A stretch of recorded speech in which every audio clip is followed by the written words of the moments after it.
everyone, I am Yoonhan. Welcome back to my channel Kids Python. This is my third video in the series Kids Python 101. Today we will learn how to manipulate Python numbers. As you are watching this video, please remember to subscribe to my channel and go to kidspython.com for the learning materials. You can also use the Playground tab on kidspython.com to practice writing your Python code. In the previous video, we learned how to manipulate Python strings with the addition and multiply operators. So what can you do with numbers in Python? Actually, you can use Python as a calculator that supports more operators with numbers than with strings. These first four operators work exactly the same as common math operators. The last modulo operator calculates the remainder after dividing one number by another, which I will talk about soon. You can use the print function to print out the results of these operations.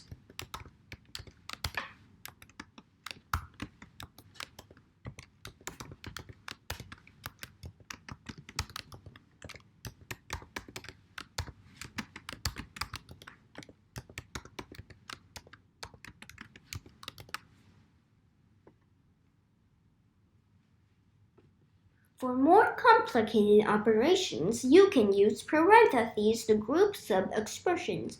The resulting equation will follow the same order of operation rules as normal math operations.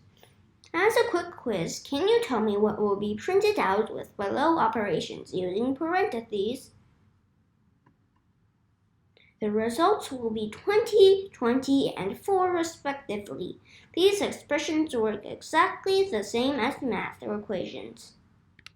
Besides these four operators, there is one uncommon but very important operator I want to teach you today. It is called the modulo operator, written as the percentage sign.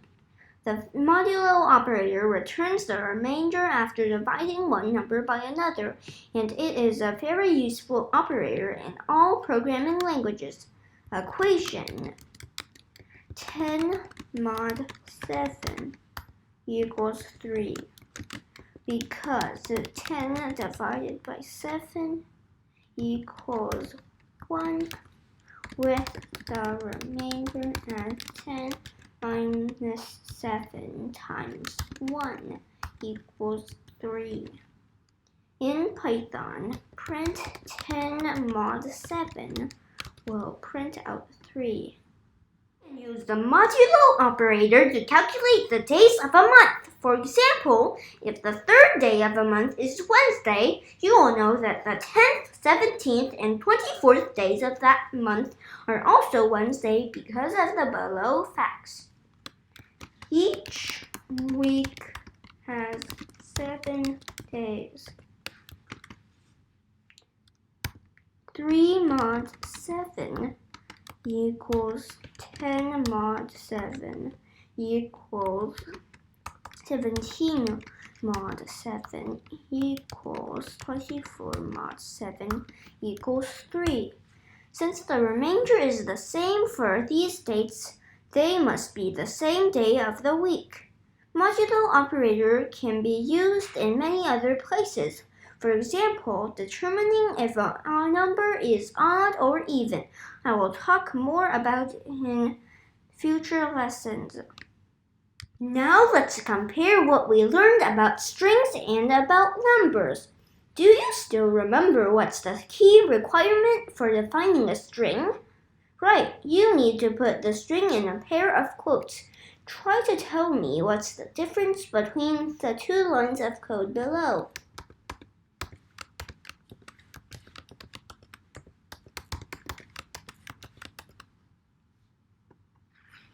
Even though the output looks the same, make sure to remember that the two arguments are different types. Since the first line of code is wrapped by double quotes, it is a string that contains numbers. On the other hand, the second line doesn't contain quotes, so it is a number and not a string. The argument in the first line can only use string operators, addition and multiplication, while the second line can only use number operators, addition, subtraction, multiplication, division, modular.